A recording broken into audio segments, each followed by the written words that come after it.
narasumber dari anggota Dewan Kehormatan Penyelenggara Pemilu yang nanti disebut terkait dengan ilmu-ilmunya, terkait dengan pengalaman-pengalaman beliau sudah menyempatkan waktunya untuk hadir di Kabupaten Semarang. Terima kasih sekali. Dan setiap malam beliau itu sepertiga malamnya adalah untuk mendoakan hampir kurang lebih 3.000 dari yang ada di Indonesia, yang ada di 5 benua. Ini merupakan hal yang harus patut ditiru, bahwa di tengah pandemi ini kekuatan kedua menjadi bagian yang sangat penting dalam rangka kita menghadapi pandemi COVID-19.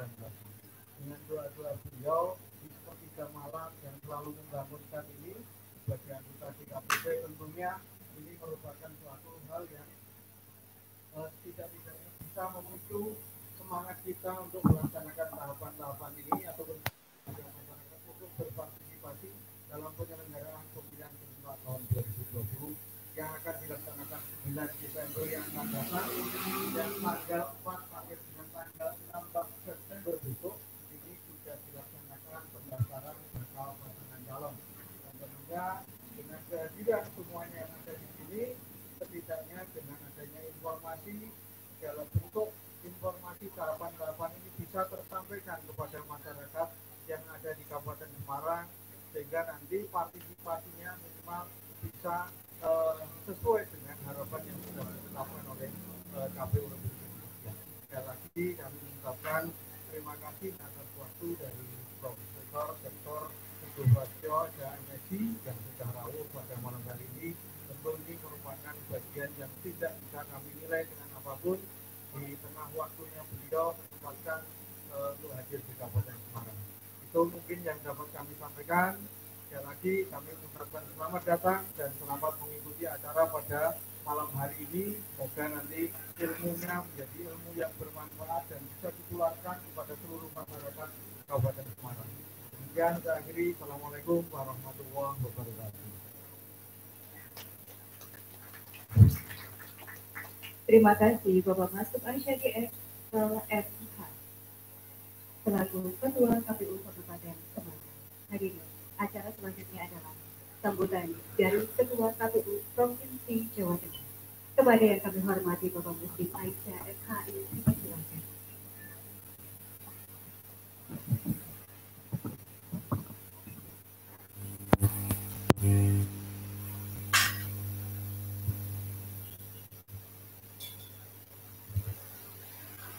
Assalamualaikum warahmatullahi wabarakatuh. Selamat malam, salam sejahtera untuk kita semua. Yang kami hormati Prof. Teguh yang malam ini hadir di acara yang sangat luar biasa ini. Para pemangku kepentingan di penyelenggara pilkada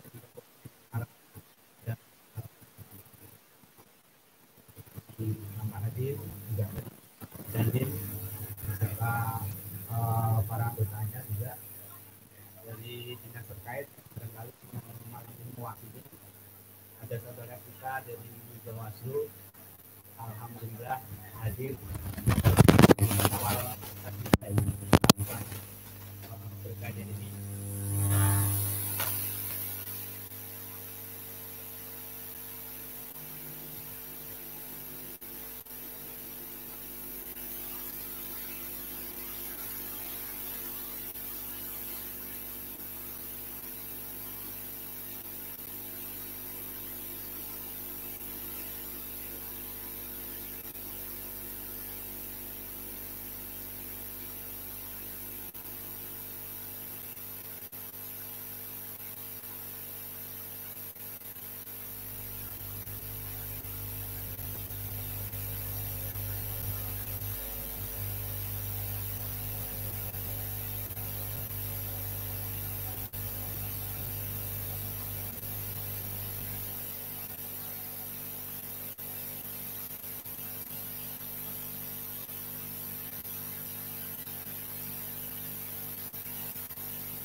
dua tahapan dengan sangat sukses dan tidak ada kendala yang sangat berarti. Salah satu tahapan yang saya kira hari ini masih berlangsung dan sukses adalah tahapan daftar pemilih yang saya ingin katakan bahwa Bapak Ibu yang hadir di sini itu sudah secara tidak langsung terpastikan sudah terdaftar sebagai pemilih. Kalau itu KPU hari ini berhasil melaksanakan itu, maka ke depannya tahapan-tahapan berikutnya saya kira sudah tidak ada halangan lagi. Hanya saja satu hal yang kemudian bagi penyelenggara itu di tengah tahapan berlangsung sesuai dengan mekanismenya, itu tantangan terbesarnya adalah membawa informasi atau menyuarakan, berluaskan bagaimana pilkada ini bisa sampai kepada masyarakat termasuk yang paling bawah sekalipun. Itu tantangan terbesar.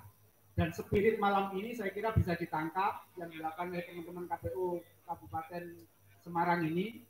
Satu, acara sosialisasi ini dikemas dengan santai. Mudah-mudahan pesan ini nanti bisa ditindaklanjuti oleh Bapak Ibu yang hadir. Setelah ini kemudian ada gagasan minimal kopi di warung-warung gitu ya.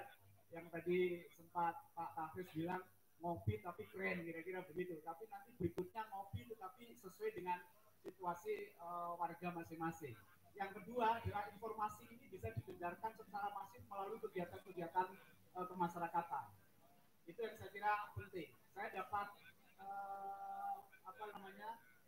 semangat baru ketika Pak Kapolres lagi menyampaikan di ruang transit. Nggak perlu khawatir penyelenggara, karena kegiatan-kegiatan semacam ini masih bisa dilaksanakan. Nah, karena itu saya kira pada bagian yang paling bawah, perkumpulan-perkumpulan masyarakat dengan situasi yang ada masih bisa dilakukan.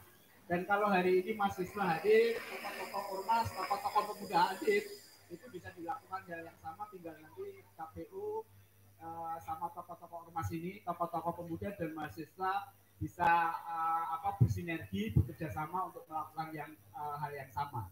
Saya kira itu yang kemudian titik poin dari teman-teman KPU KPU Kabupaten Semarang ini menyelenggarakan acara ini yang nantinya bisa ditindaklanjuti di tingkat grassroots dan itu bisa dilakukan oleh Bapak Ibu sekalian. Saya kira demikian aja. Terima kasih malam ini kepada teman-teman KPU Kabupaten Semarang. Sangat luar biasa kegiatan ini, apalagi beliau dari Jakarta menyempatkan hadir di sini. Saya jadi pikirannya begini, kalau pilkada ingin bermartabat itu indikasinya gampang. Kalau beliau itu sudah datang, itu artinya 90% paling tidak itu sudah bisa kita dorong pelaksanaan pilkada itu bermartabat. Gitu ya Prof ya. Ini baru di Kabupaten Semarang, masih ada 20 lagi kabupaten Prof di Jawa Tengah ini. Kalau memungkinkan bisa berkeliling untuk mensuarakan bagaimana pentingnya pilkada bermartabat meskipun di tengah suasana pandemi. Saya kira demikian aja. Matur suwun dan mohon maaf apabila ada hal-hal yang kurang berkenan. Selamat kepada teman-teman KPU Kabupaten Semarang yang sukses menyelenggarakan ini. Selamat juga pada Bapak Ibu yang hadir, mudah-mudahan menjadi kegiatan yang menginspirasi dan tetap pilkada tahun 2020 khususnya di Semarang ini bisa berjalan sukses, sehat, dan selamat. Kira-kira begitu. Kami akhiri. Assalamualaikum warahmatullahi wabarakatuh.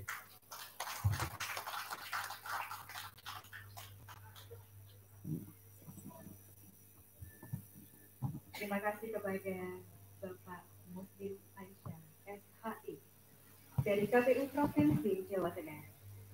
Hadirin yang saya hormati, sudah semakin malam ya, dan ini adalah acara inti dari ngopi kita pada malam hari ini, yaitu penyampaian materi oleh narasumber tentang pilkada serentak di era pandemi COVID-19, perspektif teori keadilan bermartabat.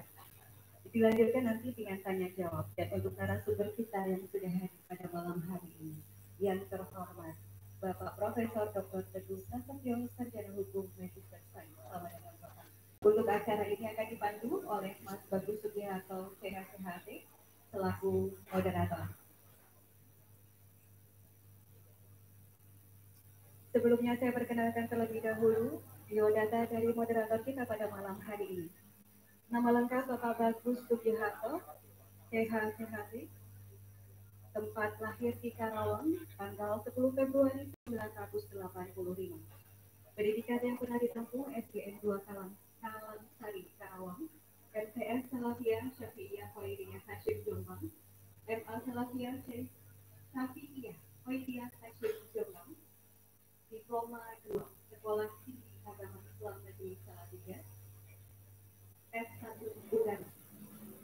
Untuk aktivitas saat ini adalah sebagai peneliti dan konsultan pendidikan karakter, sebagai trainer, motivator, storyteller, dan behavior therapy. Hadirin yang saya hormati, yang penyampaian materi dari narasumber kita selamat mengikuti. Selanjutnya, kami persilakan Bapak. Terima kasih banyak, MC kita yang luar biasa. Boleh berikan aplaus untuk beliau. Yang kencang aplaus ya, saya doain lukanya lunas. Rumahnya apa? Kendaraannya apa? Pasangannya? Enggak. Assalamualaikum warahmatullahi wabarakatuh. Wah, kayaknya Prof kurang semangat nih Prof ya. Bapak-bapak, rekan-rekan semua belum pada ngopi ya? Kita kan acaranya ngopi, harus semangat dong. Yuk tunjukin lagi semangat ya. Assalamualaikum warahmatullahi wabarakatuh. Wah, luar biasa, antusiasnya luar biasa. Alhamdulillahirrahmanirrahim. Segala puji bagi Allah perlu kita haturkan karena kita masih diberikan kesempatan yang luar biasa untuk hadir di ruangan ini ngopi bareng di KPU. Ya, yuk kita kasih tepuk tangan dulu dong buat KPU yang udah bikin acara yang super keren ini. Yang hadir juga bukan orang-orang sembarangan. Ada Pak Kapolres, ada Pak Dandim, ada Ketua KPU Jawa Tengah, dan banyak sekali di sini tokoh masyarakat, orang-orang yang luar biasa. Tepuk tangan untuk kita semua yang hadir pada malam ini. Teman-teman, rekan-rekan semuanya, apa kabar pada malam hari ini? Semuanya sehat? Alhamdulillah, tetap menjaga diri dari COVID-19 dan memberikan kalau tadi kita dapat ujangan di ruang transit dari Bapak Kapolres, katanya harus pintar-pintar jaga diri, betul ya Bapak ya? Dengan cara apa? Pertama, harus rajin minum vitamin C, dan yang kedua harus rajin minum vitamin E. Buktinya apa? Pak Kapolres kita itu selalu glowing gitu ya, luar biasa. Ini bisa kita tiru. Kalau Kapolres saya kayak gitu, kenapa enggak kita bisa tiru ya? Luar biasa. Alhamdulillah. Bapak Ibu yang kami hormati, kami ucapkan terima kasih banyak atas kehadiran panjenengan semua di acara yang super keren ini, di acara ngobrolin pemilihan pilkada, pilgub serentak di era pandemi COVID-19 dalam perspektif teori keadilan bermartabat. Dan seperti yang Bapak Ibu ketahui semuanya, seperti yang telah kita ketahui semua, bahwa ternyata terkait pandemi COVID-19 ini betul-betul membuat Indonesia terpukul.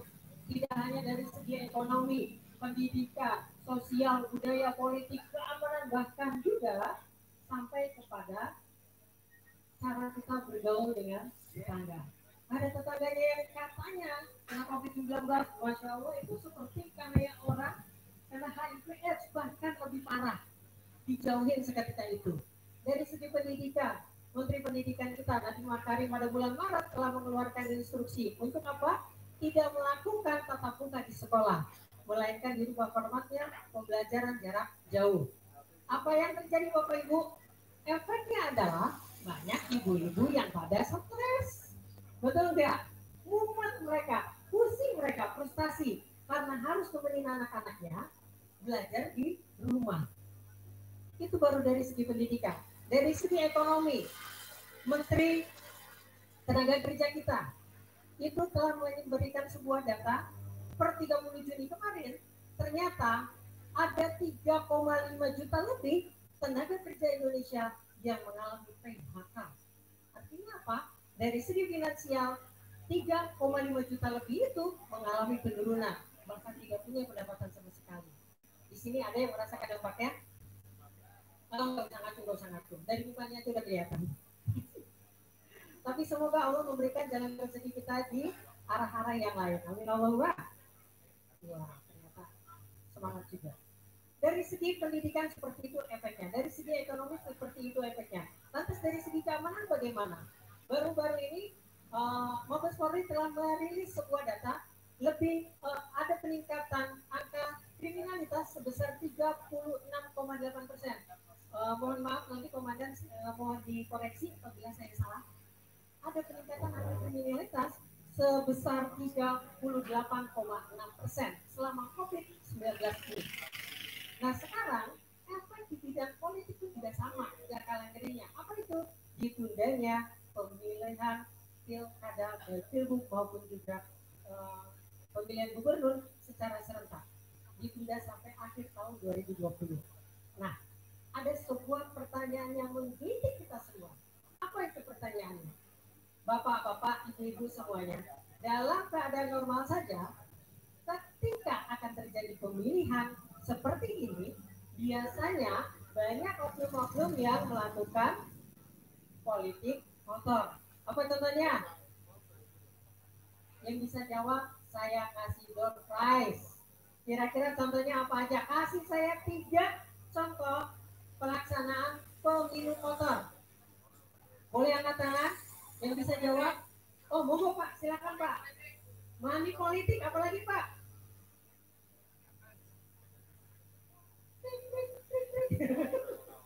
Money politik, nggak salah lagi.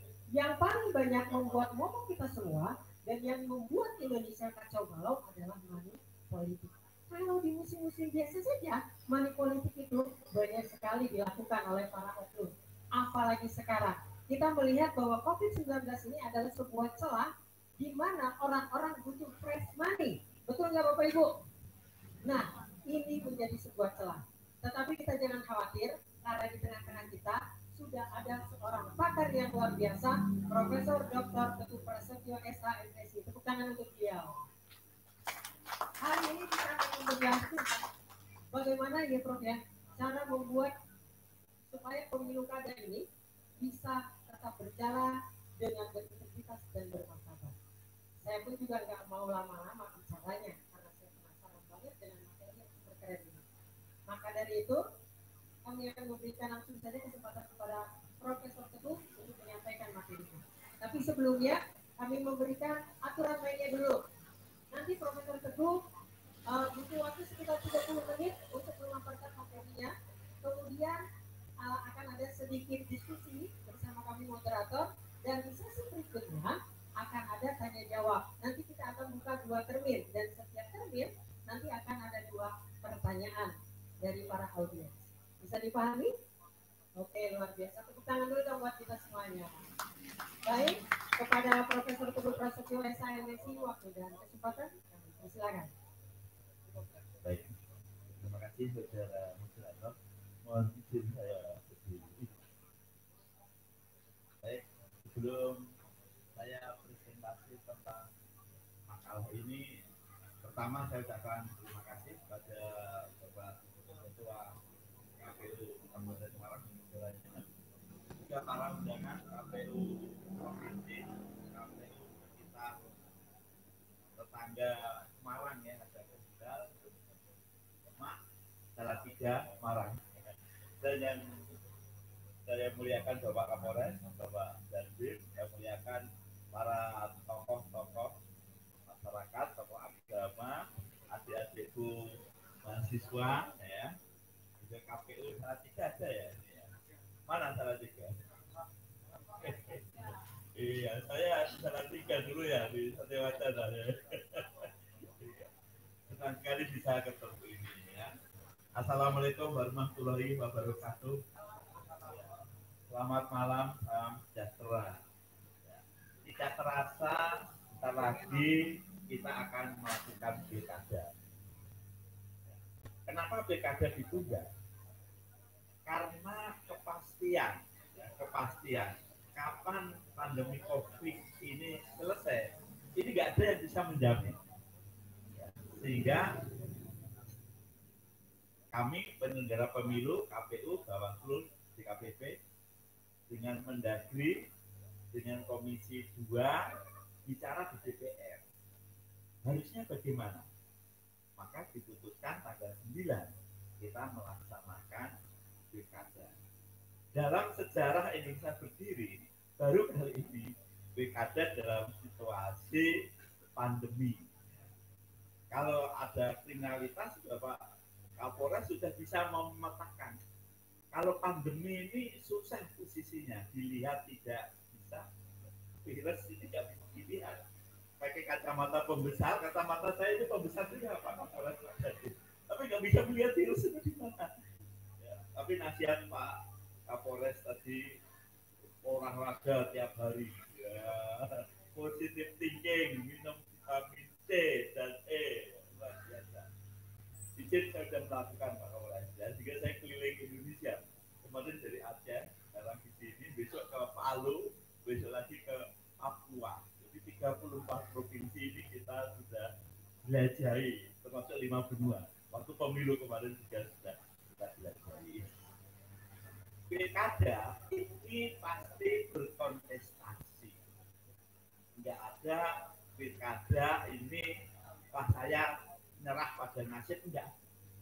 Untuk menang mesti bertempur, ya, pasti bertempur. Dan berbagai strategi dilakukan. Ya, berbagai strategi dilakukan. Silakan di next, ya.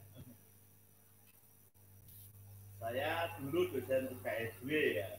Saya di Salatiga ini 7 tahun. Sempat punya tanah juga di Salatiga karena udah kerasan saya Pak Kapolres dulu di Salatiga.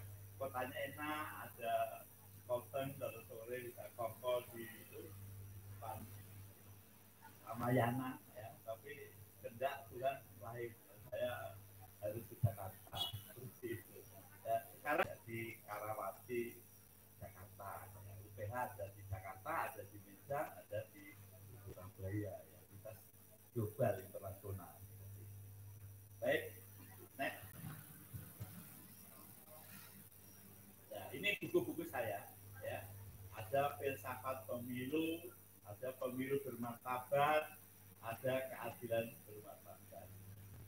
Jadi Indonesia ini kan terbentuk bukan karena keturunan darah. Ada yang namanya kelompok Petinan, di situ banyak orang-orang Chinese. Ada kelompok Arab, itu banyak orang Arab. Kalau mereka besar bisa membuat namanya state negara.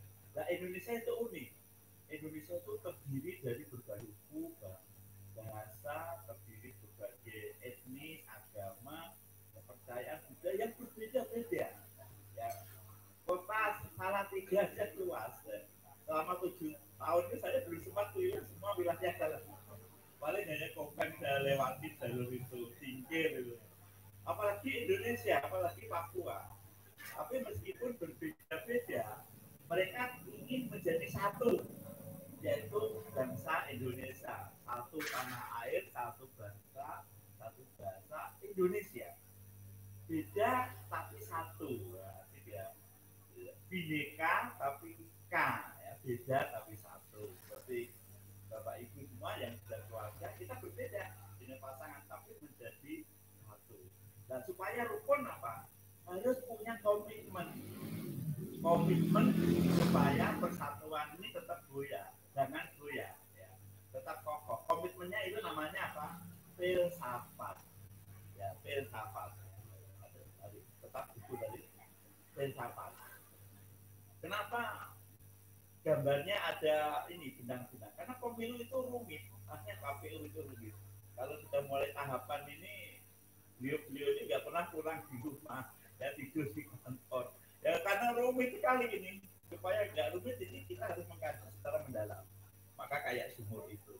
Jadi dalam pilkada, dalam berkontestasi, ini harus berpijak pada pijakan falsafah. Falsafahnya namanya falsafah pemilu. Tidak boleh menggoyang NKRI. Tidak boleh melanggar nilai-nilai ketuhanan. Tidak boleh melanggar nilai-nilai kemanusiaan. Tidak boleh menggoyangkan persatuan. Harus berdasarkan hikmah dan harus disejahterakan. Nah, pijakan-pijakan ini yang menjadi akar dari terselenggaranya pilkada yang akan cermati, kita belum ada yang namanya filsafat pemilu. Ini satu-satunya buku di dunia tentang filsafat pemilu. Ya. Ini saya presentasikan di Amerika, di San Francisco, di hadapan 39 negara bagian, tentang perlunya bahwa kita berkontestasi perlu pijakan filsafat. Bapak Ibu yang sudah berkeluarga, mungkin ada yang sudah 25 tahun pernikahan, ada yang 50 tahun. Kenapa bisa bertahan itu? Karena dia punya komitmen, punya tekad untuk mempertahankan diri. Kalau tidak, ya baru kawin 2 minggu kemudian cerai. Ya, banyak kan artis itu nikah di Kaabah juga, tapi pulang Indonesia cerai seperti itu. Karena komitmennya nggak ada. Sebab itu dalam pilkada yang sebentar lagi kita laksanakan, ini kita harus pegang pada prinsip dan komitmen kita sebagai bangsa yang plural, tetapi satu saudara. Saya terharu tadi di sini ada tokoh-tokoh agama, ada forum kerukunan umat beragama. Ya. Saya Desember kemarin ke Papua, di hadapan penyelenggara pemilu ada 3.000 di alun-alun lapangan di Papua, Jayapura. Saya berorasi perlu pilkada yang bermartabat. Sekarang situasinya down, artinya nggak seperti dulu ya. Ya meskipun ada yang namanya konflik itu pasti ada, tetapi sangat drastis sekali. Kalau dulu sampai kantor KPU dibakar, kotak suara hilang, dicuri, ya sekarang tingkat-tingkat itu sudah berkurang. Oleh sebab itu karena ini dihadiri oleh bapak-bapak semua, kerukunan agama, kita itu memang beda. Tetapi satu bangsa, satu saudara, jangan tengkar ya, jangan konflik. Karena perbedaan ini memang anugerah daripada Tuhan. Ya dengan perbedaan itu hidup itu lebih nikmat gitu ya. Ya dengan berbagai keindahan, perbedaan lebih nikmat. Jadi perbedaannya jangan digosok-gosok gitu ya. Dari sananya demikian. Saya lahir dalam posisi ini kan kehendak saya, ada kehendak dari sana. Ada yang dilahirkan ya dengan warna kulit yang hitam, itu bukan kehendak dia, dari kehendak yang sana. Ada yang warnanya putih, ada yang warnanya sawo matang, itu kehendak dia. Oleh sebab itu sebagai bangsa yang plural, kita harus mempunyai pijakan yang namanya filsafat untuk menuju pemilu yang bermartabat. Apa toh pemilu bermartabat? Pemilu bermartabat artinya kita boleh berkontestasi, tetapi tetap menjunjung tinggi nilai-nilai tadi, nilai-nilai persatuan tadi, nilai-nilai ketuhanan, nilai-nilai kemanusiaan, tidak boleh hoax, tidak boleh saling menghina, tidak boleh isu rasial, ya biarlah mereka yang menang kita dukung. Ini kan rakyat memilih. Bapak Ibu semua yang sudah terpilih tadi, KPU sudah menyelenggarakan 2 tahapan ya. Daftar pemilih tetap, wah itu sudah prestasi yang luar biasa sudah. Tanggal 4 dan 6 pendaftaran calon. Ya. Kalau ada arah-arahan ya arah-arahan yang sampel saja. Ya, karena situasinya sekarang situasi pandemi ya, yang masih ada di sekitar kita, harus hati-hati. Ya. Dukungan memang diperlukan, tetapi jangan fanatisme, jangan dengan berbagai cara dilakukan untuk menang. Kita harus mendasarkan pada menang tapi yang bermartabat, yang menghargai lawan, yang menjunjung tinggi nilai ketuhanan, yang menjunjung tinggi suara rakyat, dan yang visioner.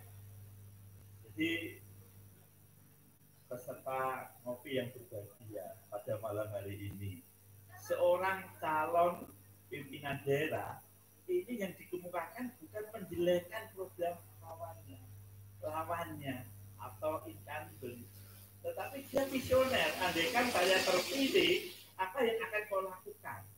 Makanya disitulah fungsi social welfare. Jadi pilkada ini menentukan kepala daerah 5 tahun.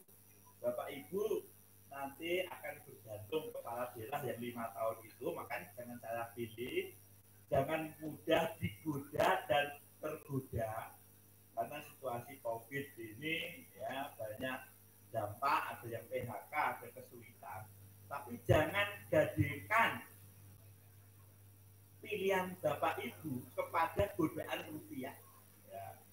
karena disitulah kita harus punya jati diri, ya, jati diri. Saya waktu pilkada kemarin tahun 2018 di Borobudur berorasi di hadapan 750 ya dulu ya peserta. Ya, declare pilkada bermartabat. Ada kampung anti money politik. Pak KPU di sini ada nggak kampung anti money politik? Oh, Bawaslu ya ada ya.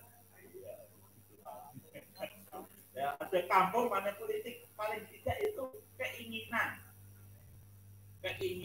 untuk menolak praktek-praktek bahwa suara ini hanya dibeli hitungan rupiah, ya, tapi hitungannya rupiah.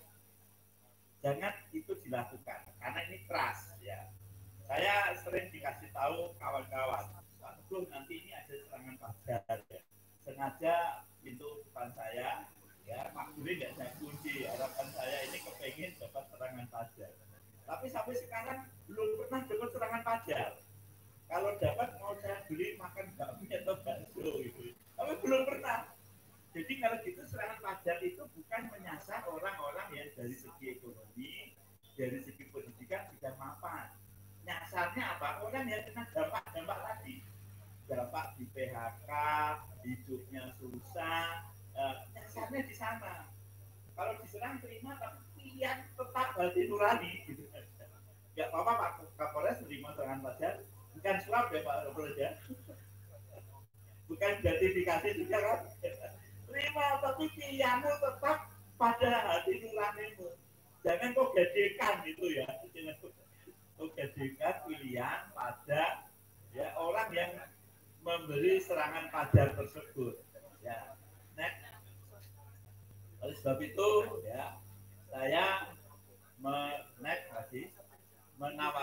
menawarkan terus itu, yaitu terus ya, tahap-tahap keadilan bermartabat. Apa itu teori keadilan bermartabat? Ini teori yang saya kembangkan, ya, yaitu teori yang diturunkan dari nilai Pancasila untuk mencapai tujuan dengan cara memanusiakan manusia. Ini yang terus saya kembangkan. Dan teori inilah yang melahirkan pilkada bermartabat. Kemudian filsafat pemilu. Ya. Saya kebetulan suka menulis sehingga melakukan hal itu. Lanjut. Terus, lanjut, next. Terus, lanjut langsung. Nah, terus. Nah, dasar dari kajian bermartabat adalah Pancasila. Lanjut. Teori keadilan bermartabat disebut juga teori sistem hukum Pancasila. Lanjut. Ya, baik. Keadilan bermartabat sudah kita sampaikan juga dalam memberikan materi perkuliahan di Lemhanas dan di Lemhanas ya. Waktu itu bagian pendidikannya Mayor Jenderal Anas Yusuf ya, mantan Gubernur Akpol ya. Saya memberi presensi tentang keadilan bermartabat. Jadi sebagai negara demokrasi untuk mengganti pimpinannya yaitu melalui cara damai yang namanya pilkada. Coba kalau nggak ada pemilu, nggak ada pilkada, mengganti pimpinan kayak apa? Chaos mesti. Kasihan Pak Kapolres dan Pak Dandim, mesti situasinya kacau balau. Oleh sebab itu pilkada ini digunakan untuk mengganti pimpinan secara periodik 5 tahun sekali secara damai, tertib dan bermartabat. Lanjut. Nah, oleh sebab itu dalam pelaksanaan pilkada yang di Jawa Tengah ada 21 kabupaten dan kota yang akan pilkada harus mempunyai tekad. Kemarin saya di Aceh, saya di Per ini, meskipun di Aceh tidak ada pilkada. Saya pikir dari Jawa. Kalau Bapak Ibu iseng-iseng dilihat Google, Anda panggil situ pilkada bermartabat. Dari Sabang dan Merauke sudah ada kerinduan untuk mewujudkan pilkada bermartabat. Ya, itu ide dari sederhana dari saya. Tapi karena terus-menerus kita sampaikan, tiap malam juga kita bawa dalam doa ya, supaya terwujudnya demokrasi yang baik dan bermartabat di Indonesia. Insya Allah nanti makin baik, ke depan makin baik. Lanjut. Nah, tadi sudah saya terangkan bahwa pilkada ini adalah tadi sebuah mudah, sudah saya terangkan bahwa Indonesia itu terbentuk karena komitmen. Jangan sampai komitmen itu digesek-gesek. Kalau digesek-gesek Indonesia bisa bubar. Dan Pancasila itulah yang menyatukan kita beraneka ragam tapi disatukan dalam keluarga besar yang namanya Pancasila. Ya, di situ ini. Lanjut. Anda kalau tahu dulu ada dua kekuatan besar yaitu Amerika dan Uni Soviet. Apa yang terjadi di Uni Soviet? Tidak. Negara sehebat Uni Soviet aja tidak hancur. Sekarang sudah tinggal dalam negara kecil. Indonesia juga begitu. Maka kita harus punya kepedulian, punya kecintaan untuk menjaga jati diri bangsa Indonesia. Oleh sebab itu pilkada harus punya filsafat, pijakan. Bapak Ibu kalau KKN Kuala Lumpur di situ ada dua menara yang tinggi sekali, gedung tingkat Petronas sampai 89. Kenapa bisa begini kokoh tinggi? Karena pijakan fondasinya kuat. Jadi kalau ada angin puting beliung dari Indonesia menyerang sana, ya dia hanya goyang dikit juga. Kenapa? Karena pijakannya kuat. Ya. Kalau di Dubai itu sampai 115 lantai tingginya, itu tinggi lagi. Kenapa dia bisa kokoh? Karena pijakannya kuat. Sebab itu kita boleh kontestasi, boleh berkompetisi di dalam pilkada, tetapi harus punya pijakan. Ya, jangan mudah digoyang dan tergoyang seperti itu. Yang namanya ingin menang, berbagai strategi dilakukan. Ya, berbagai strategi dilakukan. Sebagai penyelenggara pemilu, saya pesan pada Anda harus punya kecurigaan terhadap perbuatan seseorang, ya. Baik caleg, baik paslon atau tim sukses atau apapun, ya, punya kecurigaan. Karena mereka menggoda Anda dengan berbagai cara. Ada yang digoda, kebetulan penyelenggara pemilu itu mantu, tapi sumbangan itu 100 juta. Itu digoda Anda, begitu Anda terima, nah, nanti ada lain. Ya, jadi dia menggoda dengan berbagai cara. Oleh sebab itu harus punya kecurigaan. Kalau nggak wajar itu Anda bisa menolak terhadap hal itu. Lanjut. Nah, di sini terjadi perubahan paradigma demokrasi yang memberatkan penyelenggara pemilu. Kalau dulu demokrasi kita itu ada perwakilan, artinya kita memilih wakil-wakil, wakil memilih kepala daerah atau memilih presiden. Sekarang demokrasinya langsung one man one vote. Ya, dari mana ini demokrasinya? One man one vote. Dari Amerika. Apa penerapannya? Liberal dan kapital. Maka biayanya tinggi, liberal, berbagai cara dilakukan. Jadi demokrasi yang bergeser ini, faktor ikutannya ini yang paling berat, yaitu liberal dan kapital. Sehingga untuk menjadi calon biayanya tinggi, untuk menjadi pemenang nanti biayanya sangat tinggi. Ya, ini nggak boleh dibiarkan. Harus mulai dibuat formulasi baru. Ya boleh berkontestasi, tapi jangan liberal dan kapital, tetapi berdasarkan nilai-nilai Pancasila. Lanjut.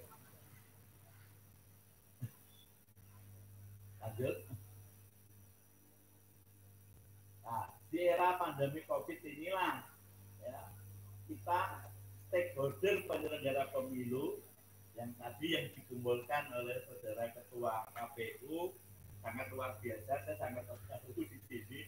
Ternyata semua stakeholder ada di sini semua.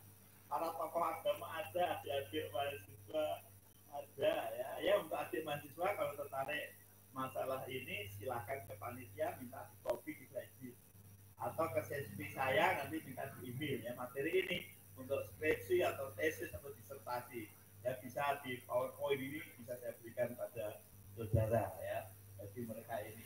Jadi ada sini semua ini ada pemerintah ada ya Kesbangpol tadi saya dengar ada sini Pak Kapolres ada Pak ini ada masyarakat ada inilah stakeholder penyelenggaraan pilkada bermartabat yang ada di Kabupaten Semarang. Insya Allah nanti akan berjalan lancar. Saya lihat ya. Saya punya perasaan ini aman Pak Kapolres. Aman ya. Dia hadir ini dia representatif mewakili semua. Silakan Anda berbeda pilihan. Tetapi kita satu saudara. Jangan tengkar-tengkar ya. Saya waktu kemarin, pemilu yang kemarin punya pilihan ini. Istri saya beda, saya bujuk-bujuk nggak mau, ini nggak aku katanya. Anak saya tak bujuk-bujuk nggak mau juga, ini hanya anak muda. Satu keluarga ini beda semua. Tapi tidak pernah tengkar, sudah selesai. Ya, nggak usah fanatik. Ya, kalah menang hal yang biasa dalam pilihan. Ya, biasa. Ya, dalam pilihan itu kalah menang itu biasa. Jangan fanatik juga ya. Saya ngalami sendiri. Saya punya pilihan ini, istri ini, tak bujuk nggak mau. Anak ini tak bujuk nggak mau. Sudah satu keluarga 3 pilihan yang berbeda-beda. Itu pun nggak pernah tengkar. Kalah itu sudah selesai. Sudah kita menyuarakan ini, setelah itu menang kalah itu sudah ya itu tidak ada yang terjadi seperti itu ya. Ini untuk mewujudkan pilkada bermartabat di era COVID-19. Lanjut. Nah, teori keadaan bermartabat meletakkan stakeholder kepemiluan dalam posisi yang seharusnya. Jadi ini ngopi bareng, nah, nanti ditindaklanjuti para stakeholder ini ngopi bareng juga dengan yang lain. Ini pesannya dari Saudara KPU Provinsi ini luar biasa. Sehingga getok ular terus, ya hal yang baik bukan hal yang buruk, ya hal yang baik dan hal yang buruk seperti itu. Ya. Pemerintah tentu menyediakan sarana fasilitas dalam konteks protokol COVID, ya ada semua, ada pakai dicek suhu, jaga jarak, masker dan sebagainya. Lanjut. Nah, penyelenggara pemilu harus berpegang ini asas-asas pemilu. Jadi penyelenggara pemilu sini ada KPU, Bawaslu harus berpegang pada suatu prinsip. Ini nggak boleh memihak. Ya. Lanjut. Nah, untuk memegang terwujudnya ini, penyelenggara pemilu harus berpegang pada prinsip profesionalitas dan prinsip integritas. Ya. Ini tugas daripada penyelenggara pemilu, sehingga jangan mudah digoda dan tergoda, dan pakai rasional juga, ya, pakai logika. Tadi saya berdiskusi ya kepada waktu di tempat transit, ya. Jadi saudara sebagai penyelenggara pemilu harus pakai logika, harus berani bersikap. Artinya pada saat kalau di situ nggak mungkin terjadi, tapi kalau di wilayah luar Jawa, di pulau terluar, susah sekali. Bisa sampai di sana itu alat pemilu itu sudah baik. Ada kalanya sudah mau coblosan, C1 tidak ada, blanko tidak ada. Coba bayangin. Anda harus berani bersikap. Penyelenggara pemilu harus berani bersikap.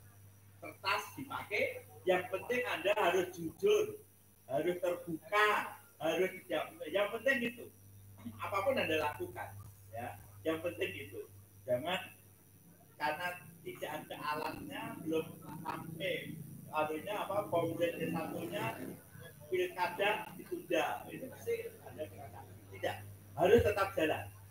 Apapun yang ada Anda lakukan harus ada berinisiatif seperti itu. Yang penting saudara tidak boleh memihak, harus netral, harus jujur dan seterusnya.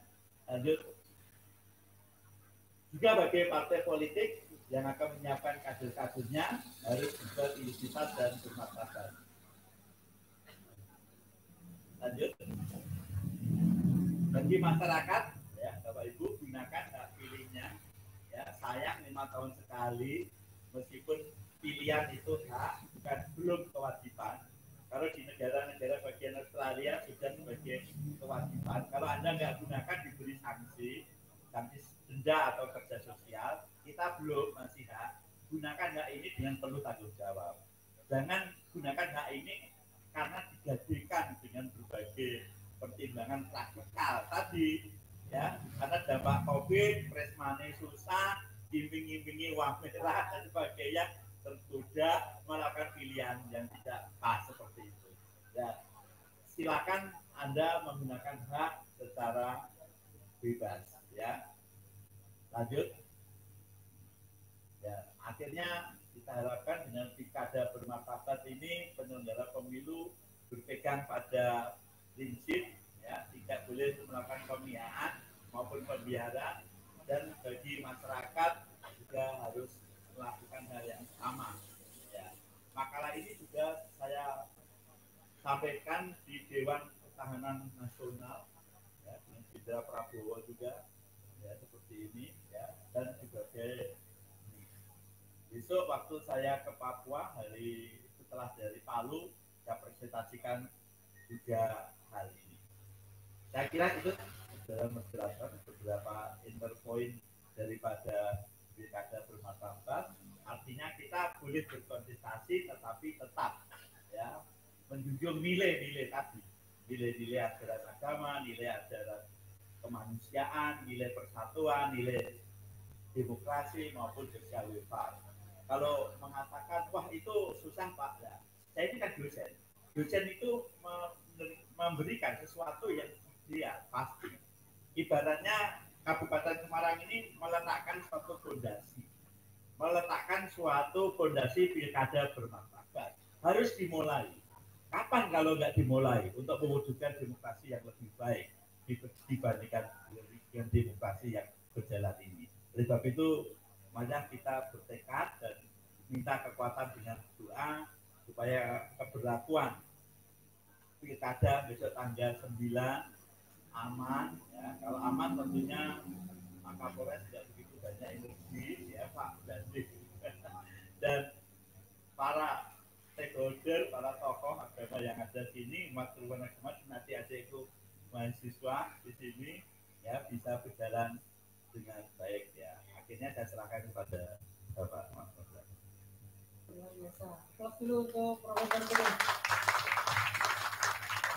Satu dari sekian banyak materinya yang luar biasa, dan ada satu bahasa yang paling mengena bagi saya, yaitu adalah komitmen persatuan itu jangan digesek-gesek. Luar biasa ini bahasanya. Nah, Prof, sebelum kita buka sesi tanya jawab dengan para audiens, saya jadi penasaran begini, Prof. Biasanya di kalangan akar rumput itu mungkin money politiknya udah nggak kena, Prof. Tapi ternyata mereka masih gampang disetir oleh ketokohan. Misalkan ada sebuah jamaah pengajian, pimpinannya berkata, kalau nggak milih nomor ini, kamu seperti itu. Akhirnya terjadi friksi di masyarakat dan internal keluarga. Menurut Profesor, hal seperti ini bagaimana, Prof? Iya, yang terjadi kebanyakan begitu ya. Tokoh disalahgunakan, ya kan nggak benar itu ya. Ya, tokoh disalahgunakan itu dengan cara-cara memberikan pernyataan yang sudah partisipan. Ya, harusnya tokoh itu ya namanya tokoh dia berpikirnya universal. Ya, kalau ada 5 pasangan, 2 pasangan, dia bercerita ada ini, silakan pilihan pada saudara. Ya, hubungan manusia dengan manusia ini ada hubungan ya yang diatur dengan berbagai suatu regulasi kaitannya dengan pilkada itu ya seperti itu. Jadi seyogianya tokoh ya memang sesuai dengan perannya. Saya juga kadang-kadang sering digoda itu. Pak Teguh kira-kira condong kemana? Kita kembali ke yang netral ya. Itu pilihan hak asasi saudara. Ada milih si A dan si B, silakan. Potretnya demikian. Gunakan hak cara ini. Ya. Semoga di sini nggak terjadi ya, karena kadang-kadang berbagai cara itu dilakukan. Ya. Kalau di Papua ada sistem noken. Ya. Noken ini yang nyoblos itu kepala suku. Jadi misalnya ada 1.000 orang. Tapi sebelum nyoblos itu mereka bersepakat dulu, ada 5 partai misalnya ya. Kamu apa? Saya ini 300, ini 500, ini 700. Jadi nyoblos itu mereka itu. Tapi atas dasar kesepakatan dulu seperti ini. Ini dalam sistem noken. Tetapi kalau di sini sistemnya kan langsung. Jadi peran tokoh adalah memberikan informasi yang sebenarnya, ya.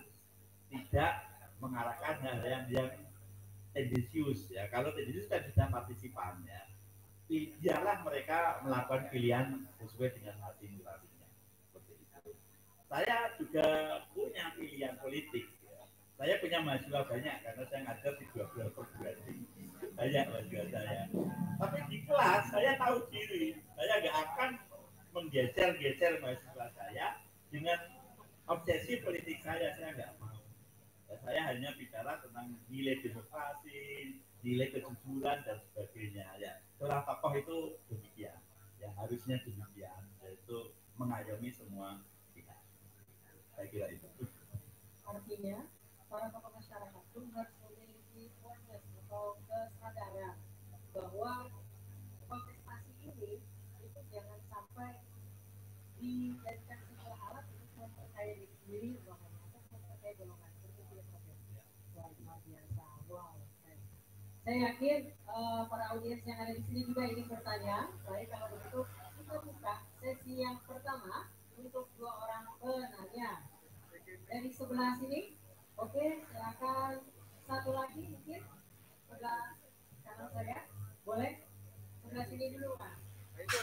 Jangan lupa sebutkan nama, institusinya dari mana, dan langsung to the point pada pertanyaannya. Baik, kami Assalamualaikum warahmatullahi wabarakatuh. Salam sejahtera dan damai. Yes. Saya tadi sebelum sendiri Profesor Setiadi. Salam katanya untuk Prof. Itu. Dan saya begini, Prof. Insya Allah saya kedua dulu saya Jainal Abidin, pimpinan daerah Muhammadiyah Kabupaten Semarang. Perlu kami sampaikan pada forum ini KPU Teguh, insya Allah Warga Muhammadiyah Kabupaten Semarang akan menggunakan haknya pada tanggal 9 dari 225 desa dan kelurahan itu dalam bentuk partisipasi dan ingin betul-betul pemilihan umum bermartabat. Satu desa itu ada supaya juga lancar pada tanggal 9 nanti. Teman-teman dari relawan diminta atau tidak diminta siap menjemput difabel, tunadaksa, tunanetra, lansia dengan 7 ambulannya ke TPS. Gratis. Saya menarik tentang bermartabat. Menurut kami yang bermartabat itu tidak saja proses, tapi penyelenggaranya juga. Yang lebih awal lagi adalah peserta. Pesertanya bermartabat, prosesnya bermartabat, penyelenggaranya bermartabat, dan tentunya hasilnya akan juga menjadi pimpinan redaksi Cyber News Suara Merdeka. Kami kan uang itu dibagi pada siapa? Dibagikan ke ibu-ibu, karena ibu-ibu itu dianggap jujur. Kalau dikasihkan bapak itu bahaya. Kalau ibu-ibu, uang itu pasti akan dimanfaatkan, dan ibu-ibu setia kawan sama ibu-ibu luar biasa. Tapi kecurigaannya juga luar biasa. Kira-kira itu saja, Prof. Teguh. Ya, kami tetap ya, optimis, walaupun ada sedikit pesimis bahwa pemilihan tanggal 9 Desember yang akan datang akan diwarnai oleh petarung perjudian. Sekian, terima kasih. Wassalamualaikum warahmatullahi wabarakatuh. Baik, berikutnya penanya yang kedua. Penanya yang kedua, silakan.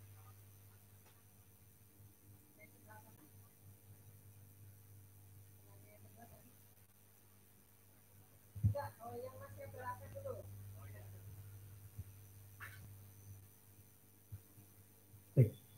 Assalamualaikum warahmatullahi wabarakatuh. Perkenalkan sebelumnya, saya Muhammad Syarif Hidayat dari Badan Eksekutif Mahasiswa Undari Semarang. Sebelumnya Bapak, saya sudah membaca artikel dari teori keadilan bermartabat di situsnya DKPP. Itu sudah diterbitkan sejak dulu ya Pak. Nah, langsung saja untuk pertanyaannya. Di artikel tersebut dari Profesor Teguh sudah menyampaikan bahwa keadilan bermartabat itu beliau mengkritisi bahwa keadilan di Indonesia selalu berkiblat ke barat yang beraspek material. Nah, beliau menambahkan bahwa teori keadilan di Indonesia harus sesuai dengan Pancasila dan juga aspek spiritual. Nah, pertanyaannya adalah aspek spiritual yang bagaimana? Karena di sini dijelaskan itu keadilan sesuai dengan porsinya, sesuai dengan masyarakatnya, sesuai dengan manusianya, itu keadilan spiritual itu bagaimana gitu Mawar. Terus pertanyaan yang kedua, menyikapi konsep keadilan bermartabat yang diterapkan oleh DKPP, yaitu kan contohnya dalam apabila ada kasus perkara orang yang berperkara, yaitu dalam tanda kutip Bawaslu dan KPU, itu kan diberlakukan sebagai manusia. Nah, berbicara mengenai pemilu yang mana ini dilaksanakan oleh masyarakat semuanya. Nah, dari dulu asas kita kan sudah menganut asas lu berjudil. Nah, dalam teori konsep keadilan bermartabat, itu konsep seperti apa yang Bapak sampaikan, terus konsep baru yang mau diterapkan di luar konsep lu berjudil itu sebagai inovasi untuk memperbaiki kontestasi pemilu di Indonesia itu bagaimana? Begitu sekiranya, terima kasih. Assalamualaikum warahmatullahi wabarakatuh. Baik, Prof, ini ada dua pertanyaan yang cukup kritis. Yang pertama dari Bapak Zainal Abidin, selaku Pimpinan Muhammadiyah Kabupaten Semarang. Terima kasih Bapak. Beliau cukup pesimis dengan praktek money politik ini karena hasil temuan beliau ternyata cukup wow juga faktanya. Dan di balik itu semua ada keterlibatan banyak guru. Nah ini bagaimana Prof? Terus yang kedua pertanyaan dari Mas Muhammad Hidayat dari Usaris itu mempertanyakan tentang dua hal. Yang pertama, konsep aspek spiritual yang seperti apa yang dimaksud oleh Profesor. Terus yang kedua adalah relevansi konsep pemilu bermartabat dengan konsep berjudil, relevansinya seperti apa? Mungkin itu. Baik, terima kasih saudara moderator Pak Zainal. Terima kasih pertanyaannya ya, dan sampaikan salam hormat saya Pak Profesor Yus ya. Beliau guru saya ya. Dulu saya belum Jakarta, sering ngopi di warung beliau yang di ini gimana itu di bawah itu ya, sering ngopi di situ, sering juga beliau di sini. Tapi karena saya acara Jakarta, tapi tiap malam saya berdoa dengan beliau. Ya pasti tiap tengah malam WA-WA-an dengan beliau. Saya senang sekali bisa ketemu, sampaikan salam hormat saya pada senior saya Profesor Yusriati dari Fakultas Hukum UNIF. Ya. Tadi saya katakan bahwa politik itu yang disasar masyarakat lapisan bawah sebagai warisan apa? One-man, one-food. Satu suara, satu orang. Saya jadi calon bupati, untuk menang harus 50+1%. Logikanya, saya sebagai alif pasang strategi. Bagaimana ini supaya menang? Hanya suara, kalah. Tambah ini. Salah satunya yang dipakai sarana gampang yaitu serangan fajar dan sebagainya. Faktanya seperti itu ya, apalagi Pak Zainal mantannya dari redaktur siber para merdeka, tentunya hasil empirisnya demikian. Pada kesempatan ini yang bahagia ini Bapak Kapolres di Bapak Dandim hadir naluri intelijen, tapi beliau didampingi Intel itu bahasa namanya apa? Rusa ya Pak. Dan Intel itu Rusa saja. Katanya ada enggak loh dia. Ada macan juga ya, macan apa? Ya, tingkatkan kepekaan itu. Ya, tingkatkan kepekaan. Deteksi dini dari Bawaslu, rekan-rekan Bawaslu, relawan, termasuk Pak Zainal, ya, tingkatkan kewaspadaan itu. Saya percaya makin dewasanya kondisi ekonomi maupun demokrasi, money politik itu lama-lama nggak laku. Contohnya saya itu membuka diri untuk money politik, tapi ternyata nggak pernah nyasar money politik ke tempat-tempat saya. Yang disasar yang tadi kelompok-kelompok bawah dan sebagainya. Oleh sebab itu harus ada daya tahan. Menghindari penuh nggak bisa. Kita upayakan melakukan suatu pencegahan. Itu yang kita lakukan. Ya. Karena pergeseran demokrasi ini konsekuensi kapital liberal itu ikut nimbrung bahwa dengan berbagai cara dilakukan. Awal-awal pilkada langsung Anda lihat sendiri di salah satu provinsi, calon gubernur ini sedang berorasi di lapangan bahwa mobil box isinya uang. Ada postingan. Ya. Ayo, apakah demokrasi seperti ini yang kita terus-teruskan? Dan disitulah saya sebagai dosen ingin menggeser. Pilkada warna itu oke, tapi nilainya jangan kapital dan berat. Tapi di sini nilai Pancasila, nilai takut akan Tuhan, kemanusiaan, nilai kejujuran itu. Apakah mungkin dia dengan proses terus-menerus menjadi mungkin? Kapan itu mungkin? Lalu kalau bisa, kita nggak bisa menentukan. Tetapi kita telah berupaya untuk mencapai hal yang seperti itu. Oleh sebab itu, tadi saya simpatik dengan Pak Ambulan akan memberi fasilitasi bagi disabel, orang yang tidak bisa menggunakan hak pilihnya. Ini luar biasa. Ini bentuk suara rakyat, suara Tuhan yang harus awal dan disalurkan secara bermartabat. Nah, kalau nanti setiap stakeholder punya kesadaran seperti ini, ya insya Allah lama-lama makin baik ya. Kita upaya baru meletakkan suatu landasan, baru menggeser dari hitung-hitungan money menjadi hitungan moralitas seperti itu. Ya, semoga berhasil pikiran kita ini. Saya sudah jadi dosen. Adikku mahasiswa, dari sudah 32 tahun. Mungkin Anda belum lahir.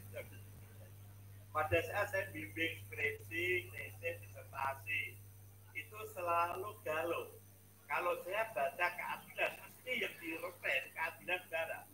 Keadilan Plato, Socrates, Aristoteles, John Rawls. Apakah salah? Tidak. Setiap orang berpikir ini didasari pada pandangan filsafat hidup. Nggak mungkin orang tiba-tiba berpikir tanpa ada pijakan berpikirnya. Orang Barat, pijakan berpikirnya itu material. Sehingga filsafatnya adalah nilainya banyak material. Orang bekerja dapat uang. Tapi bagaimana kalau orang nggak bekerja? Dia tidak punya kaki, nggak punya tangan, orang lumpuh. Padahal jadinya dia seperti ini bukan kehendak orang tua, bukan kehendak dia, tapi kehendak yang Maha Kuasa. Apa yang dilakukan? Itu adalah diri spiritual. Ada mereka itu makhluk Tuhan yang harus dia diperhatikan. Tadi Muhammadiyah, saudara ketua Muhammadiyah, mereka secara spiritual mendapat suatu kelemahan, ya karena lemah fisik, ya, kemudian ya dan stabil, nggak berdaya, tapi suara harus diamat, harus bermartabat. Dan ini kasih bermartabat itu memperhatikan orang-orang yang seperti ini. Contoh, pada saat ada tabrakan, ya. Kalau keadaan Barat dianggap adil pada saat dia masuk penjara, kemudian membayar restitusi ya, sekedar waktu. Tapi keadilan bermartabat, bagaimana nasib keluarganya yang tinggal mati, suaminya yang meninggal, bagaimana nasib istrinya dan sebagainya. Nah, keadilan bermartabat memikir sampai demikian. Sehingga kalau Anda lihat, kalau untuk kajian Anda membuat skripsi, waktu anaknya Hatta Rajasa, anaknya Ahmad Dhani nabrak, banyak korban, kemudian dihitung, semua dianggap anak asuh. Korbannya berapa? Kemudian anak asuhnya ini dibiayai sampai dia dewasa. Oleh pengadilan dinyatakan salah, tapi tidak usah menjalani pidana. Karena dia memartabatkan orang-orang yang ditinggal, yang kaliannya, suaminya, bapaknya itu meninggal akibat kecelakaan.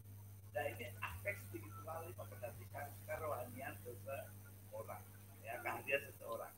Seperti itu. Nah kader barat itu pada saat mereka menghitung dari material. Kader barat memandang guru itu sebagai pekerja. Oleh itu sebab dia memperoleh upah. Kehadiran bermartabat menganggap guru itu rekan pemilik, ya sehingga kedudukannya equal, sejajar antara pemilik dengan guru karena rekan sejawat. Karena dan haknya tentu lebih. Jadi kader bermartabat itu dijabarkan dari nilai ketuhanan. Nilai ketuhanan kan kerohanian, memperhatikan aspek kerohanian dan nilai material, aspek sandang, papan, dan pangan. Kader bermartabat barat itu lebih berorientasi pada nilai material sesuai dengan falsafah hidupnya. Ya, sehingga kalau saudara menulis skripsi, silakan buka di Google keadilan bermartabat. Tadi ada bukunya, ada ini bukunya keadilan bermartabat. Ini sudah saya kuliahkan di Free University di Amsterdam, Belanda. Saya sampaikan mahasiswa Harvard Amerika. Mereka bilang ini teori yang bagus karena teori yang dibangun dari nilai Pancasila. Jadi kita tidak hanya mengekor teori barat kita gunakan, kita mampu mengembangkan suatu teori. Ya. Saya sudah menghasilkan 42 buku dan saya itu senang menulis. Jadi pikiran-pikiran saya tulis, pikiran-pikiran saya tulis. Ya. Pada kesempatan ini saya ada beberapa buku, nanti akan kita bagi ke penyelenggara.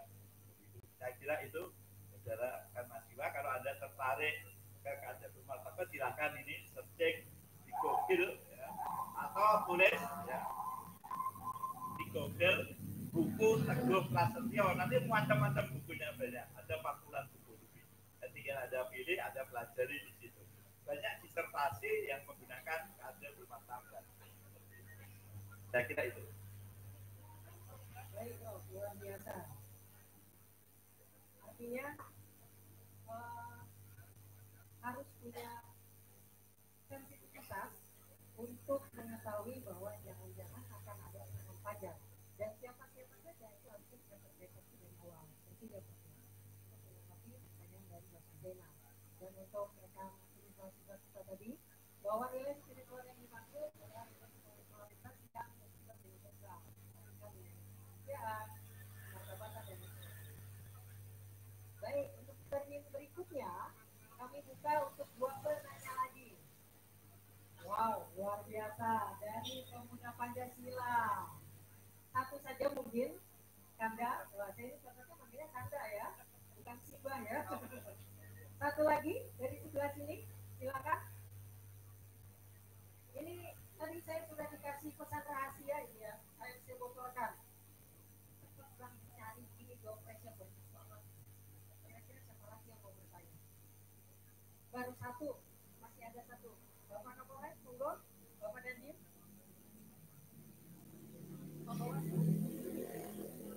Satu. Atau mungkin dari teman-teman KPU juga boleh, silahkan. Oke, sambil nunggu yang lain mungkin sedang menyusun pertanyaan ya.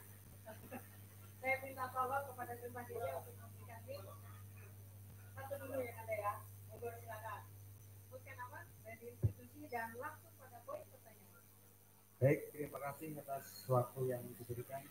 Selamat malam Prof dan selamat malam hadirin semua. Di acara ngopi ini kita tentunya berharap pemilu yang akan datang adalah pemilu yang jujur, adil dan bermartabat. Sebelumnya perkenalan dulu, nama saya Dr. Ridar, saya Ketua MPC Kabupaten Semarang. Kebetulan saya juga dosen di Fakultas Universitas Asing. Yang kami tanyakan adalah satu, bahwa ketika harapan-harapan kita tadi bagaimana bisa terwujud sementara sekarang ini pada masa COVID. Satu contoh yang pertama adalah terkait dengan peserta. Sampai dengan saat ini masih banyak teman-teman ini yang kadang-kadang jarang keluar rumah dan tidak berani. Saya punya teman dosen undip, setiap kali saya ajak rapat itu dia nggak pernah mau keluar, katanya takut. Padahal anaknya juga dokter tapi takut dia. Apakah kemudian nanti pada saat hari hanya itu, tidakkah nanti banyak peserta yang tidak hadir? Itu yang pertama. Yang kedua, kemudian pada saat sekarang ekonomi masyarakat ini sedang melemah, tentunya money politik ini akan menyerang, dan pasti nanti para raja-raja duit ini akan menang di pemilu karena melihat potensi masyarakat yang lemah. Kemudian yang ketiga, bagaimana sistem yang akan diberlakukan sementara kita tidak tahu pada bulan Desember ini apakah jumlah penduduk di Indonesia masih banyak yang bisa melakukan pemilu, atau bahkan mungkin peserta-peserta atau mungkin bahkan penyelenggara pemilu ini mungkin maaf ketua KPU-nya tiba-tiba terserang COVID, padahal beliau itu orang-orang yang sangat berpotensi tinggi di dalam melaksanakan pemilu. Nah ini maaf ini umpama apakah kemudian tidak mengganggu jalannya pemilu yang jujur, adil, dan bermartabat? Apakah tidak selayaknya apabila pemilu ini diundur nanti pada saat COVID atau masa pandemik ini betul-betul sudah aman, sehingga cita-cita kita untuk mewujudkan pemilu ini betul-betul bisa sesuai dengan apa yang kita kehendaki? Karena mengingat bahwa sekarang ini semuanya tidak berlangsung normal, termasuk pendidikan, kuliah, dan lain-lain. Bahkan ekonomi pun terutama saat ini semua merasakan perih. Apalagi orang berpikir tentang pemilu, sementara besok yang untuk meliwat aja tidak ada. Demikian Prof, terima kasih. Wassalamualaikum warahmatullahi wabarakatuh. Waalaikumsalam warahmatullahi wabarakatuh.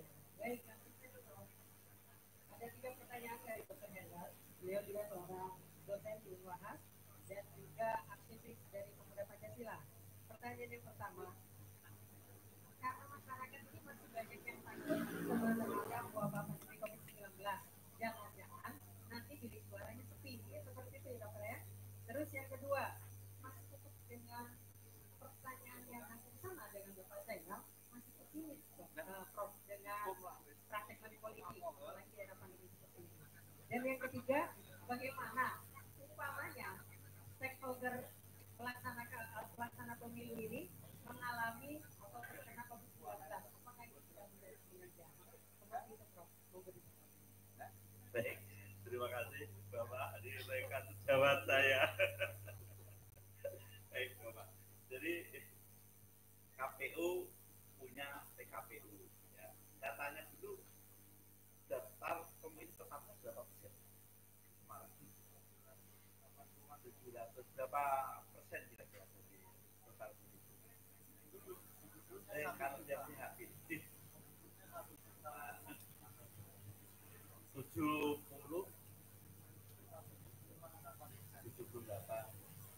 Diestimasikan berapa persen yang datang ke TPS?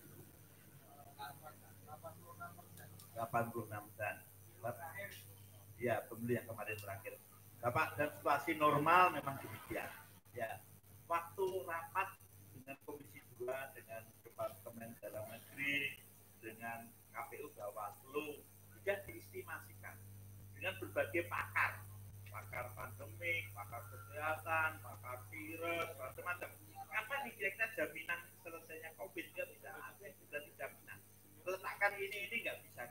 Pada priorisasi kepala daerah ini sudah sama habis seperti itu. Sehingga dalam situasi seperti apa kita harus beradaptasi dengan penyelenggaraan pemilu. Ini sudah dilakukan oleh berbagai negara. Ya. Ada berbagai negara yang telah melakukan pemilu dalam kondisi seperti ini. Nah, bagaimana pencapaian terhadap orang-orang yang takut ini? Ya, kepekaan ya. Saya pesan penyelenggara pemilu tentu PKPU ada mengatur. Bagaimana mereka yang karena ketakutan tidak berani ke TPS. Ya. Saya sampaikan ke Pak Ketua, saya teruskan ke Pak Ketua, nah, suara harus diperhatikan. Kalau saudara kita dari Muhammadiyah tadi siap menjemput mereka-mereka yang berdampak dalam posisi disabilitas. Ini posisinya sehat, tapi ketakutan datang ke TPS karena ada pandemi.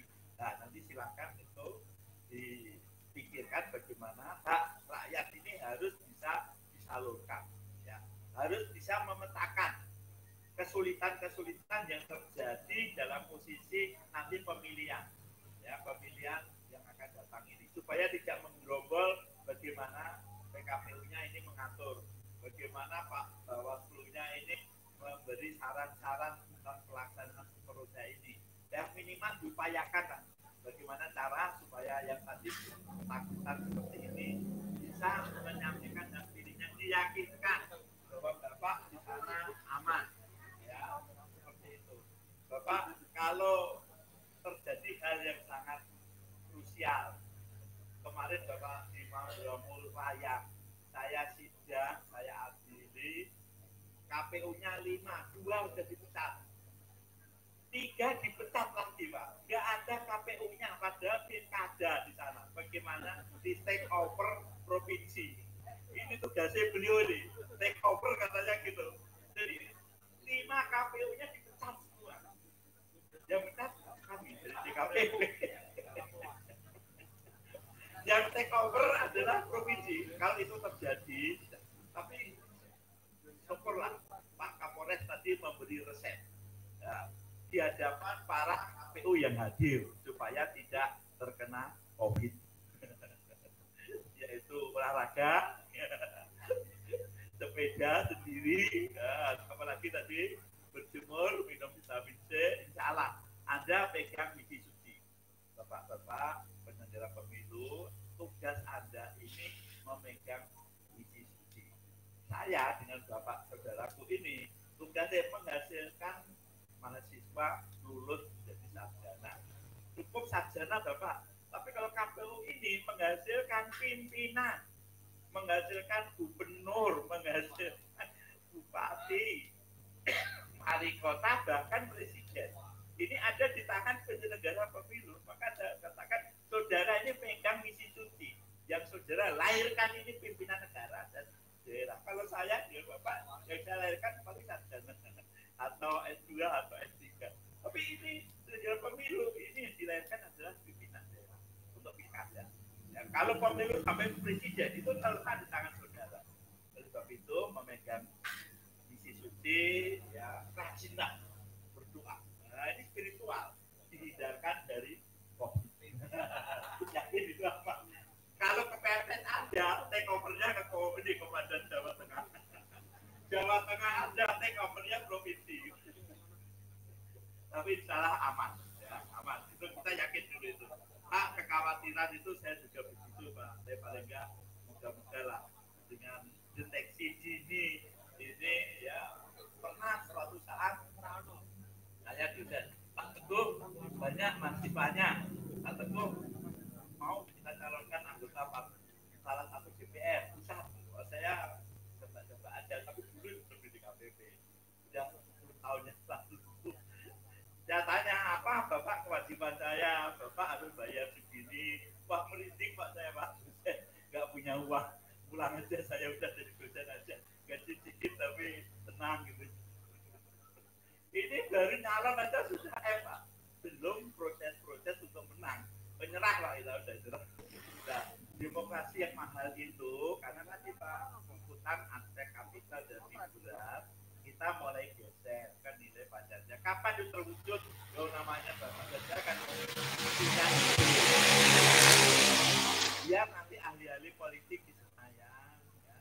Bagaimana menteri jadi undang-undang biar saudara-saudara tokoh-tokoh Muhammadiyah, NU, program beragama yang mengaktualisasi dalam bentuk-bentuk bagaimana kinerja kemasyarakatan. Itu kita menghadapkan itu dengan kekuatan Tuhan yang Maha Kuasa. Itulah dengan itu, dengan cara itu saya kira makin lama makin baik. Nanti rekan mahasiswa ada satu yang kelewat bahwa jujur dan adil itu asas pemilu. Ya, asas pemilu yang harus dijaga oleh penyelenggara pemilu. Penyelenggara pemilu yang tidak mengikuti asas profesional dan integritas dan berhadapannya dengan DKPP. Jadi Dewan Kehormatan Penyelenggara Pemilu itu mengawasi perilaku etika penyelenggara pemilu mulai KPU RI, Bawaslu RI sampai kabupaten dan kota. Kalau perilaku nih menunjukkan tidak netral, berpihak, tidak adil dan sebagainya bisa diajukan di DKPP. Kalau terbukti bisa dipecat, Bapak. Yang contoh yang saya katakan di Mambramo Raya 5 KPU, 2 dipecat dulu, 3 dipecat kosong karena nggak ada KPU-nya. Pada tanggal 9 dia ikut pilkada. Bagaimana caranya take over dari provinsi?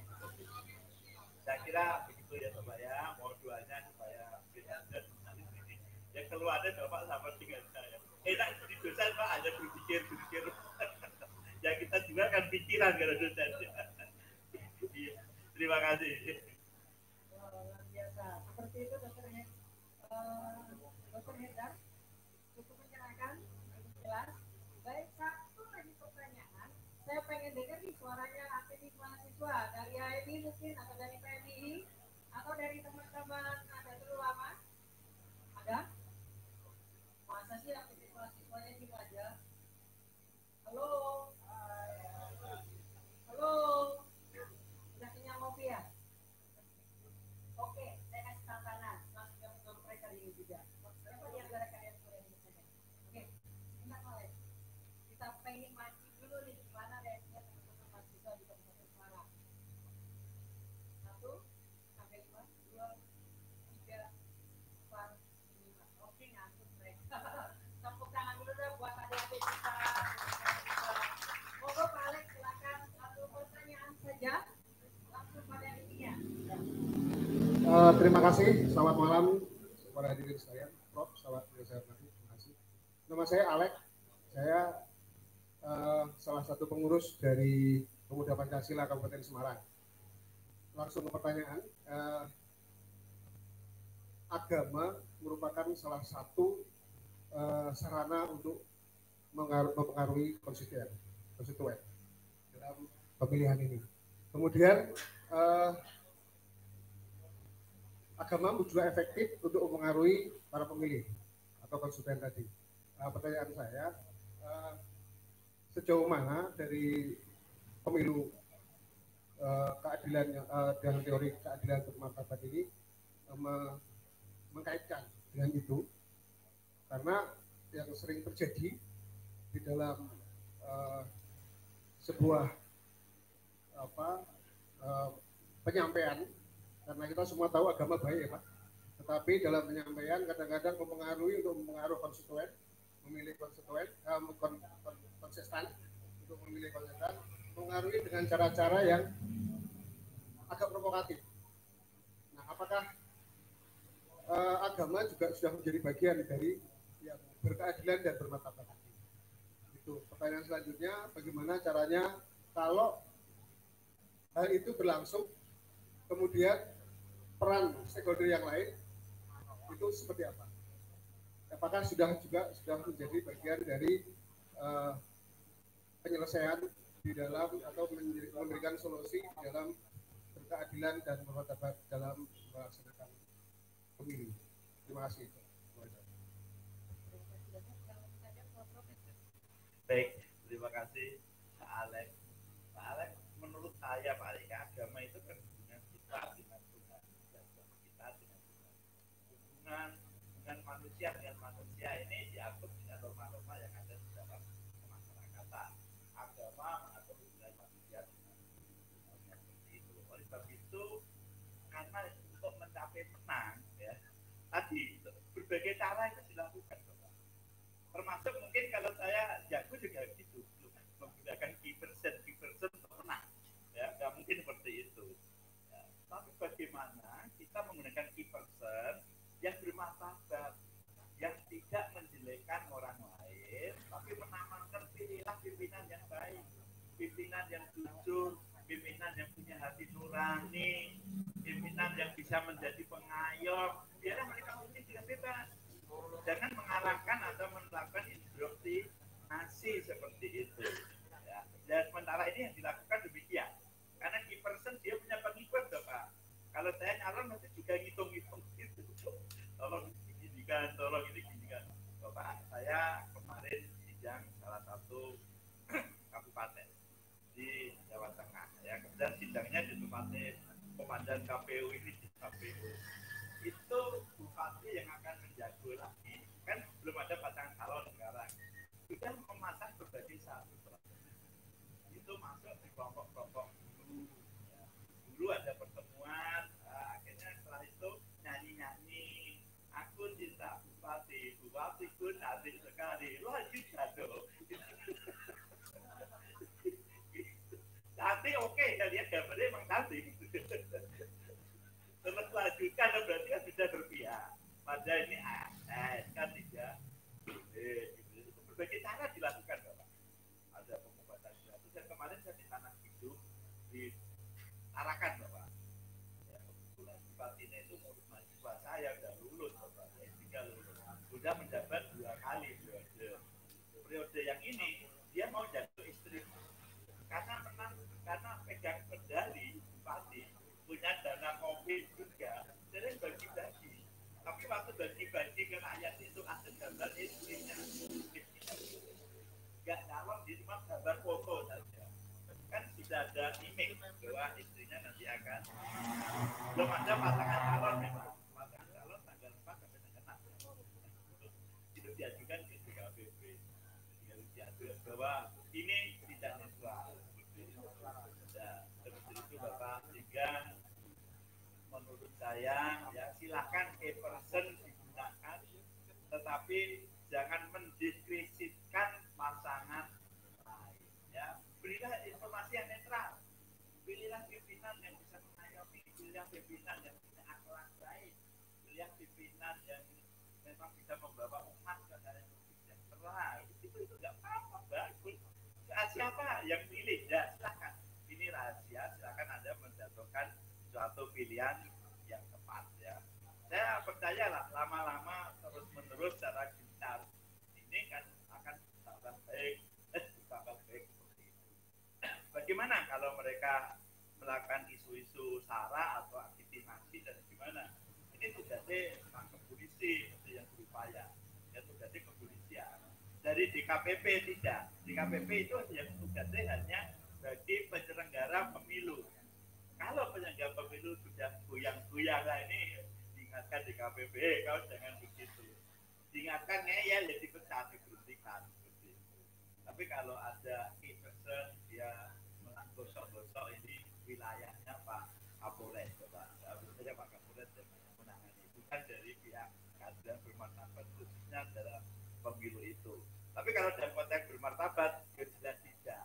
Karena dia mendengungkan orang. Sila kedua, hargailah bersamamu manusia. Saya kira itu Bapak, terima kasih pertanyaannya.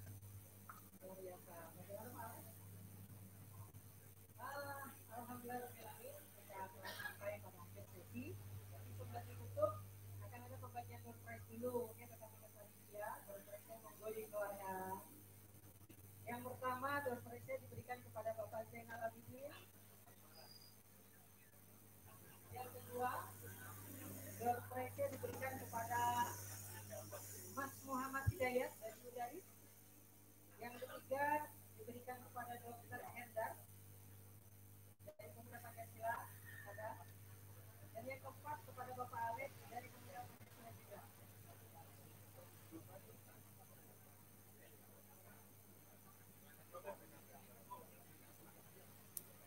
Boleh maju ke depan nama-nama yang telah disebutkan.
Teguh Prasetya.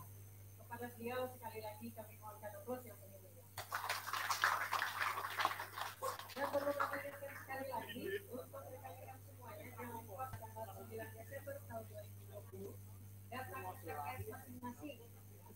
Tentunya dengan pola pikir yang sudah berubah, tidak lagi berorientasi kepada sara dan juga kepada money politik, namun berorientasi kepada pemilihan yang bermartabat.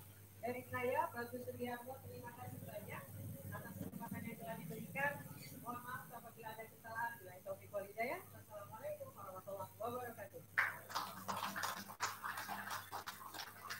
Terima kasih Bang Bagus Sugiarto sudah memimpin atau sudah memandu acara diskusi pada malam hari ini. Terima kasih juga kepada Profesor Dr. Teguh Prasetya, SHMSI, dari anggota Dewan Kehormatan Penyelenggara Pemilihan Umum Republik Indonesia. Kami mohon untuk Profesor Teguh tetap berada di tempat, karena setelah ini akan ada penyerahan kenang-kenangan dari KPU Kabupaten Semarang kepada Pak Maskup Asyadi. Kami persilakan.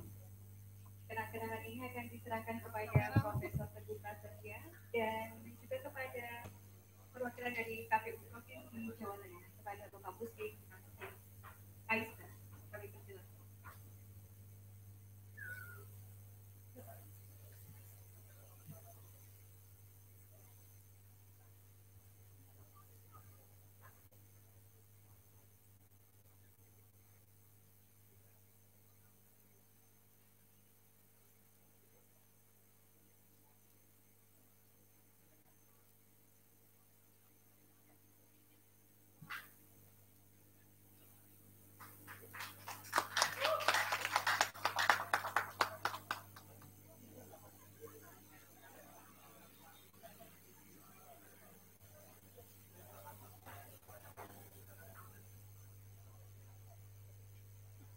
Kenang-kenangan diserahkan kepada Profesor Dr. Teguh Prasetya.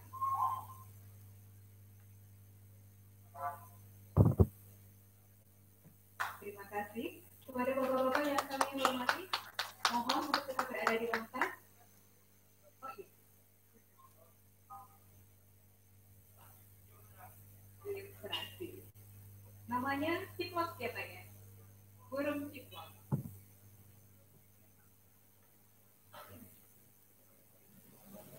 Iya.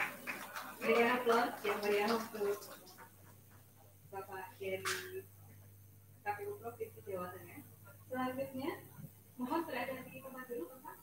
Kami panggil, kami undang untuk perwakilan dari KPU terdekat, Salatiga, Semarang, Kendal, Demak untuk mengikuti sesi foto bersama dengan Profesor.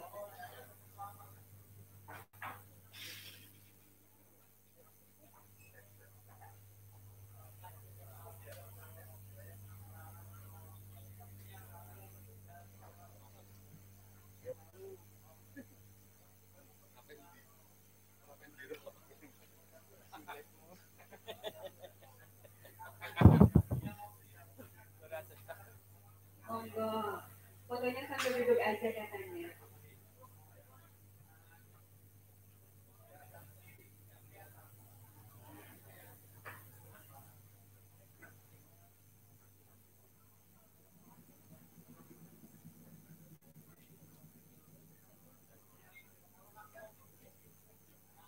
Kurang kanan kirinya ya Pak ya.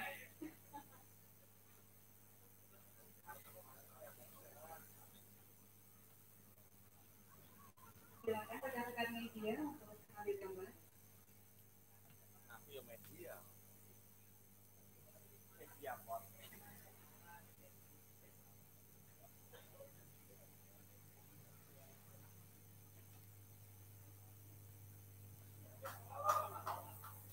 Tepuk tangan yang meriah untuk bapak-bapak yang terhormat. Dan masih ada satu kejutan lagi. Yang ini kejutan diberikan oleh Profesor. Monggo, silakan Prof.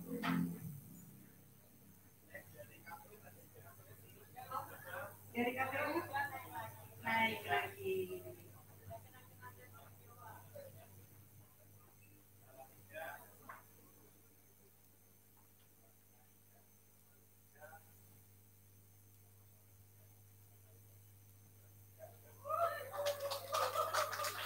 kedua ini buku karya dari Profesor Dr. Teguh Prasetya.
Terima kasih Profesor sudah memberikan kenangan. Terima kasih.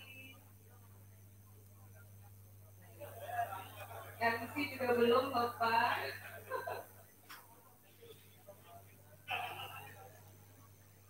Oke, baik.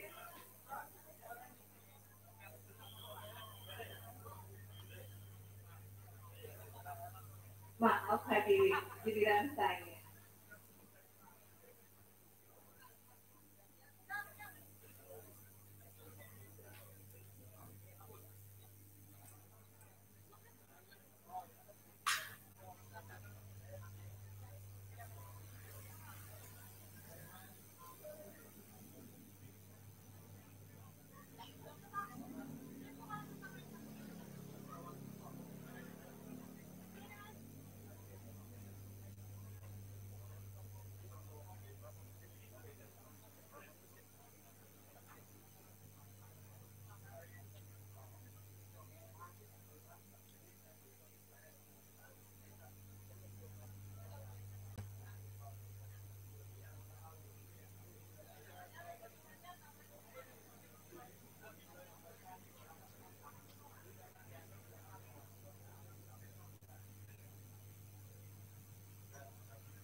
Terima kasih sudah hadir.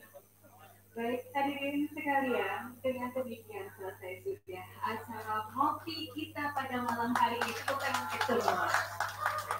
Terima kasih untuk kehadiran Anda. Mohon maaf untuk segala kekurangan. Selanjutnya monggo kalau mau dilanjutkan ngopi sama ngobrol-ngobrolnya sampai jam malam ya Pak ya. Monggo silakan kita lanjutkan saja. Saya Faiza Arifin undur diri. Terima kasih. Selamat malam.